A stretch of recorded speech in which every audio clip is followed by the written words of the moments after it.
I want you to imagine you are just walking down the street, or maybe you're driving your car, minding your own business, and suddenly you hear it. Oh, yeah, that sound. Right. That rising, piercing wail of an emergency siren.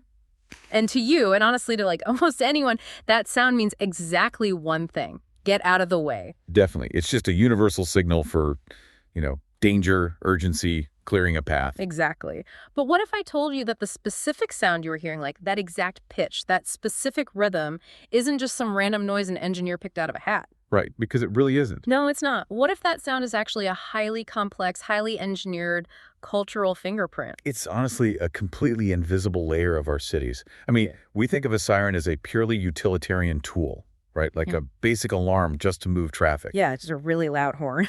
Exactly.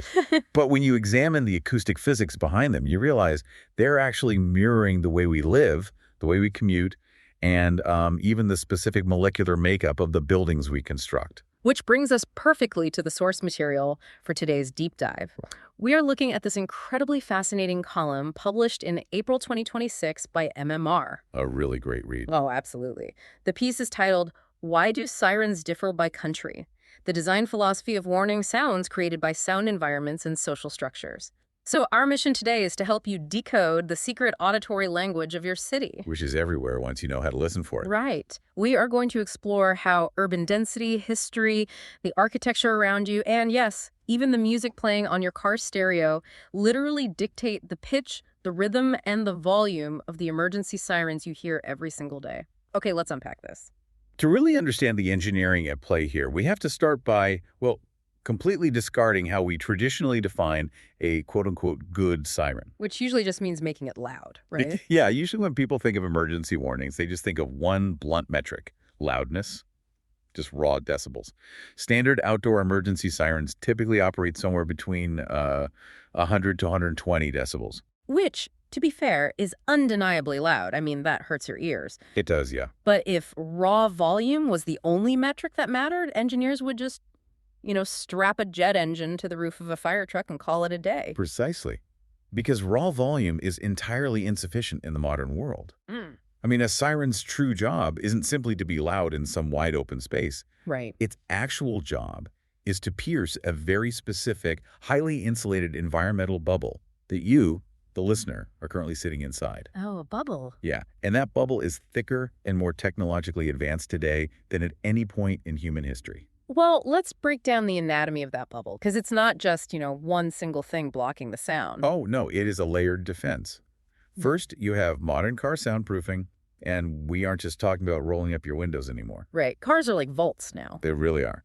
Modern vehicles use acoustic laminated glass, they have dense foam injected right into the chassis, and even active noise cancellation that specifically targets outside frequencies.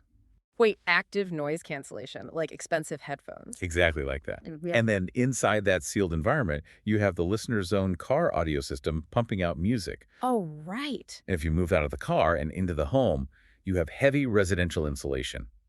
Think about triple glazed windows designed to keep heating costs down. Right, which also severely dampen external acoustics. Exactly.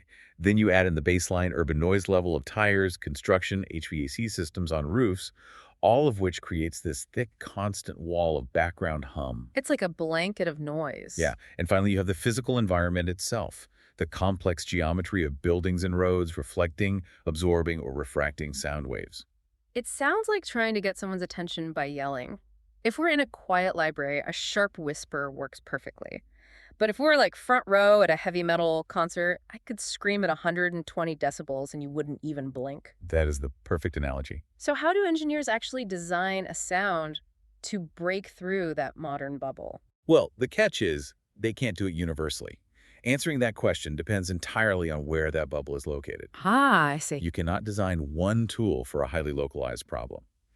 So to see how this works in practice, we have to examine the most extreme example of the modern acoustic bubble and then contrast it with a completely different environment.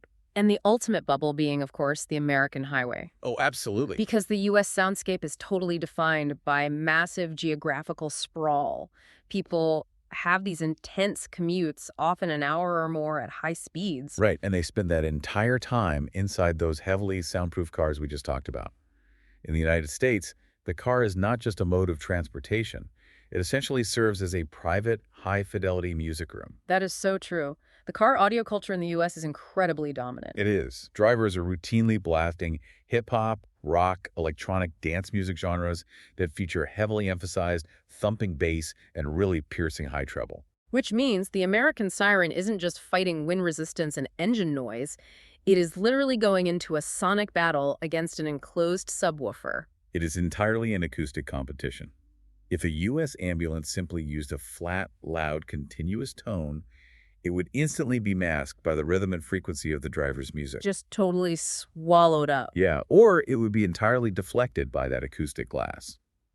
Because of this specific cultural behavior, American sirens have to be incredibly aggressive. Engineers use highly variable frequencies. You mean what we commonly know as the wail and the yelp? Exactly those. Wait, those different sounds aren't just for variety? I always thought the driver was just bored. They actually serve a specific physical purpose. Absolutely they do. The rapid shifting between low and high frequencies is designed to prevent the brain from tuning it out. Yeah. It triggers an involuntary startle response. Oh, wow. Yeah, they rely on intense rhythmic modulations, constantly changing pace to jolt the listener's reticular activating system. The reticular activating system. Right, it's a part of the brain that notices sudden changes in the environment.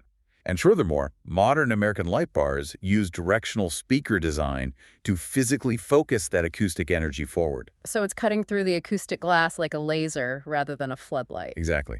The sound is fundamentally designed to be an attack on your senses. It kind of has to be an attack because otherwise the driver in the soundproofed SUV listening to a podcast wouldn't even look in their rearview mirror. Right, exactly. But when you contrast this aggressive, highly penetrative American approach with a country like Japan, the design philosophy flips entirely. It is a complete paradigm shift, and it's driven by completely different urban architecture. Japan's major cities are hyperdense, the streets are incredibly narrow, often lacking dedicated sidewalks. Right. And crucially, there's a massive volume of pedestrians and bicycles sharing those tight spaces directly with vehicles. I can see the problem immediately. If you took that 120 decibel directional wailing American siren-like, a sound literally engineered to penetrate an SUV doing 70 miles an hour, and you pumped that through the narrow, crowded streets of Kyoto or Shinjuku, it would be traumatic. It really would. It would shatter the living environment of millions of people packed into those dense neighborhoods. Yeah. It would cause literal physical ear pain to pedestrians standing mere feet away. Yeah, it would be a public nuisance rather than a helpful warning. Exactly.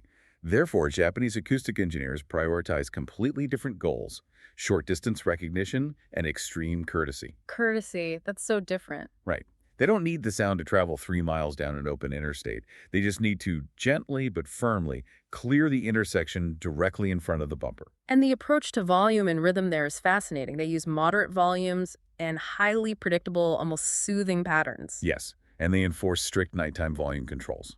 But the detail that really highlights the cultural difference, at least to me, is the integration of voice. Like, the siren system will literally pause to broadcast a calm human voice saying something like, "An ambulance is passing, please be careful." Which is an incredibly sophisticated solution to a very specific architectural problem. How so? Well, in a hyperdense city with narrow, winding streets and towering structures, visual cues are constantly blocked. Right, you can't see past the next building. Exactly. You might hear an approaching wail echoing off a skyscraper, but you have absolutely no idea if it's coming from the north, south, an overpass, or if it's a fire truck versus a police car. Oh, because the echoing sound alone creates confusion. Yeah, so a voice announcement provides immediate, unambiguous context to the pedestrians and cyclists who are right around the corner. What's fascinating here is that sirens don't just compete with our music. They're designed to perfectly slip into the gaps of our daily soundscape. They are essentially molded by the culture's daily habits. But if the US is defined by private car audio and high-speed commutes, and Japan is defined by hyperdensity and shared pedestrian spaces, what happens when a city's fundamental architecture hasn't changed in hundreds of years? Right. I mean, what do engineers do when the buildings themselves are the immovable acoustic obstacle? That brings us directly to Europe, where the soundscape is heavily dictated by history and medieval building materials. We're talking about deep, historic stone architecture. Oh, stones. Yeah, and from an acoustic engineering perspective, solid stone is a nightmare. I can imagine. It creates massive sound reflection. It generates a tremendous amount of overlapping reverberation. If you blast the highly variable, rapid-fire American yelp in a European stone plaza, the sound waves bounce off the buildings, crash into each other, and create what engineers call phase cancellation. So it essentially scrambles its own signal. Exactly. It turns into a muddy, echoing, omnidirectional mess. You wouldn't be able to tell if the emergency vehicle was 10 feet in front of you or 3 streets behind you. So European sirens have to be designed specifically to utilize those bouncing echoes to reach further rather than fighting against them. And looking at the country-by-country breakdown from the source is incredible because you see entirely different cultural philosophies trying to solve the exact same problem of stone reverb. They really do. Let's look at Germany first. Right. So Germany takes a highly structured, rigid approach. They utilize a standardized, simple, high-low, two-tone alternating pattern. Like a da-doo, da-doo. Exactly. And it relies on fixed, specific frequencies. The brilliance of this simplistic design is that it doesn't get muddy in the heavy city reverb. Because it's so predictable. Yeah, because the tones alternate at a steady, predictable pace. The echoes don't overlap in a way that destroys the core frequency. The signal remains distinct no matter how much stone it bounces off. There is also a very strict legal element to that specific sound, right? Yes, it is codified. In Germany, that exact alternating sound, when combined with blue flashing lights, definitively means right-of-way. It is a completely unambiguous legal signal. It is designed to strip away any cognitive processing for the driver. When you hear it, you don't wonder what it is, you dodge. It's all about precision and order. But cross the border into France, and the acoustic philosophy shifts to deal with a completely different kind of urban energy. Oh, Paris is chaotic. Extremely. It's noisy, it's bustling, traffic is notorious. A simple, orderly two-tone might just get swallowed by the ambient chaos. Exactly. So to cut through the persistent background noise of a bustling, slightly chaotic city like Paris, French sirens use a fast tempo and very sharp attack. A sharp attack. Yeah, instead of relying purely on a rigid, specific pitch to stand out, they rely on complex rhythm and a sense of acoustic movement. The sound feels urgent, almost like it's physically darting through the noise of the traffic. Now, if France relies on rhythm, the UK takes things a step further by putting the rhythm directly into human hands. Yes. Because the UK siren is described as an operated sound. It is a highly interactive system. In the UK, emergency drivers actively manually switch between different sound modes based on their immediate, second-by-second environment. So they aren't just flipping a switch and driving. Not at all. They use the long, slow modulation of the whale mode for covering long distances on open roads. Then when they enter close-quarters urban environments with heavier traffic, they manually switch to the yelp. Which is that high-speed modulation for urgent, close proximity warnings. Right. And they use the classic high-low pattern specifically to punch through the acoustics of busy intersections. The driver is essentially playing the siren like a musical instrument to navigate the city. Though I have to imagine that adds a massive amount of cognitive load to a paramedic who is already trying to drive an ambulance at high speeds through London traffic. Oh, it certainly does. It requires intense situational awareness. The driver has to constantly read the acoustic environment and adjust their broadcast accordingly.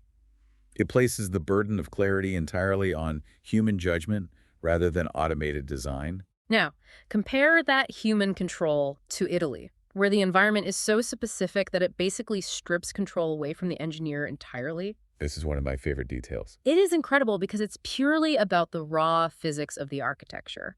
Historic Italian cities like Florence or Rome are famous for these incredibly narrow, winding stone alleys.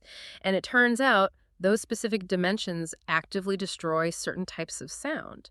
It's a phenomenon based on the physical size of sound waves. Low-frequency bass notes have very long, wide wavelengths. Okay. When a deep, rumbling sound enters a narrow, winding alleyway, those long wavelengths interact with the hard stone surfaces and undergo acoustic diffraction. Diffraction, right? Yeah, they essentially scatter, get absorbed, and lose their directional energy. So a deep, aggressive American siren in an Italian alley would just sound like a vague, directionless rumble. It would be completely ineffective. Therefore, Italian sirens use sustained, high-frequency, stretching squeals. Just pure trouble. Exactly. High-frequency sounds have very short, tight wavelengths. They don't scatter in the narrow spaces. They bounce cleanly off the hard stone. These high notes can literally pierce through blind, labyrinthine streets, propagating around corners and giving a clear warning long before the vehicle can physically be seen. The architecture literally forces the pitch of the siren. But what happens if the environment doesn't present an acoustic obstacle? What if you are in the Nordic countries, like Sweden or Norway, where the baseline urban noise is just significantly lower? Well, the acoustic design adapts to the absence of noise. Because their baseline environment is quieter, engineers don't need to deploy aggressive, hyper-loud sounds to break through a wall of ambient hum. That makes sense. Nordic sirens utilize incredibly smooth rolling frequency changes. They rely on the sheer contrast with the surrounding silence to be noticed, rather than trying to violently overpower existing It's noise. very minimalist. It is, and it maintains a much lower environmental impact, which tightly aligns with their broader societal values regarding public health and noise pollution. Here's where it gets really interesting. If you look at this globally, it's literally like Darwin's finches. Oh, I love that analogy. Right. The core quote unquote bird is exactly the same. It's an emergency warning vehicle trying to clear a path, but the sirens have evolved completely different beaks or sound dialects to survive the specific acoustic islands of their home countries. They adapted to the deep stone, to the hyperdensity, to the quiet, to the highway traffic. That is the perfect evolutionary framing. These sound profiles weren't arbitrarily assigned by some global committee. They evolved organically over decades to fit the rigid physical constraints of these environments. The distinctiveness of an Italian siren versus a German siren is just a byproduct of optimal acoustic adaptation over time. But evolution requires time, which brings us to a critical and frankly concerning turning point from the text. What happens when the physical environment suddenly changes faster than the sound waves can adapt? Ah, yes. This is the modern crisis facing acoustic engineers today. A literal crisis. Yes. To understand why it's a crisis, we really have to look at the historical timeline of the urban soundscape, because it has been constantly accelerating.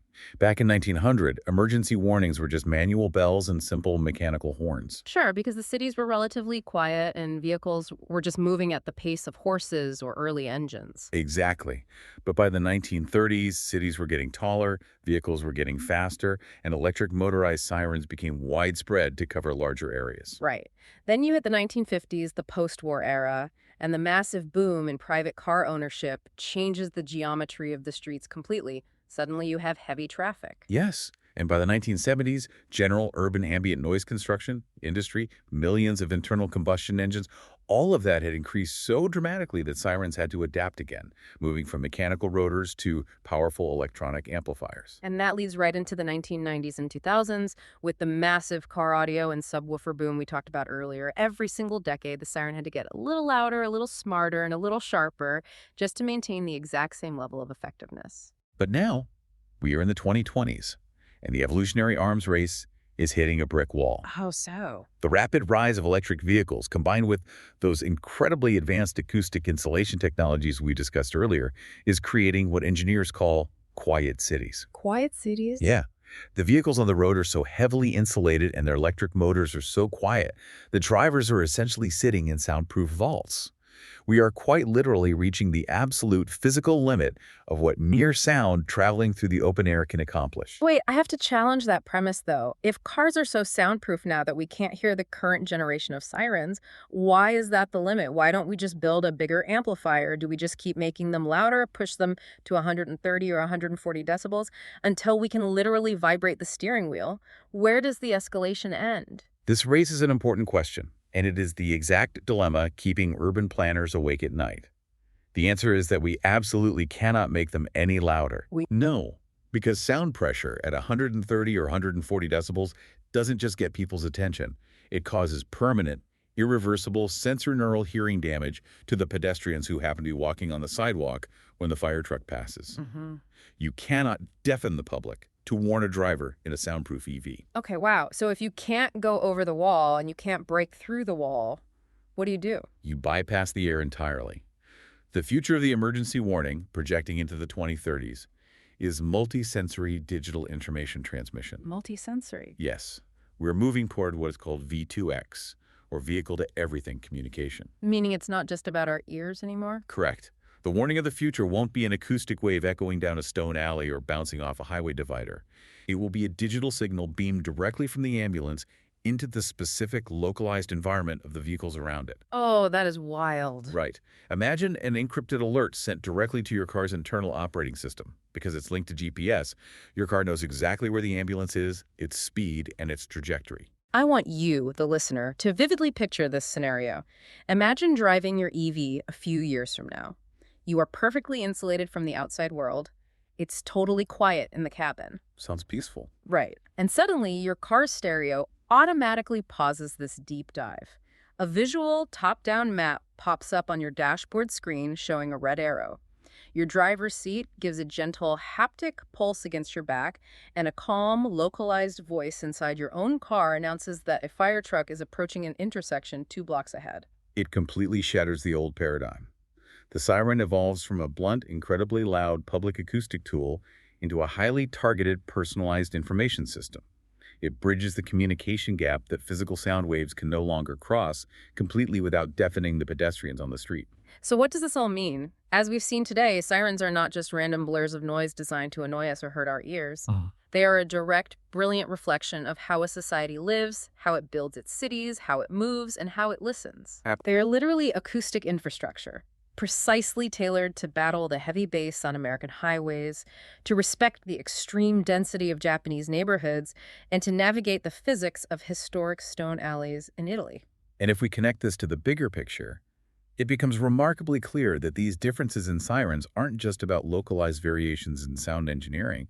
They are profound, invisible markers of differences in how entirely different societies hear and interact with their surrounding world. It's an auditory mirror of a culture's priorities and physical realities. Which leaves us with a truly fascinating and perhaps slightly melancholic thought to mull over. If future emergency warnings bypass the open air entirely, like if they are beamed quietly and directly into our personal digital car dashboards, our haptic seats, and our smart devices, will the iconic shared public sound of the city siren eventually disappear altogether? That is the big question. And if so, what happens to the shared collective experience of a city when our public emergencies become entirely private, silent notifications? It represents a profound, fundamental shift in the psychological experience of urban life. We will lose a layer of our shared reality. Something to think about the next time you're out walking your neighborhood. Thank you so much for joining us on this deep dive into the hidden acoustic language of our cities. We highly encourage you to keep your ears open and really listen closely the next time you hear an emergency vehicle pass by. You might just hear a whole lot more than just a warning.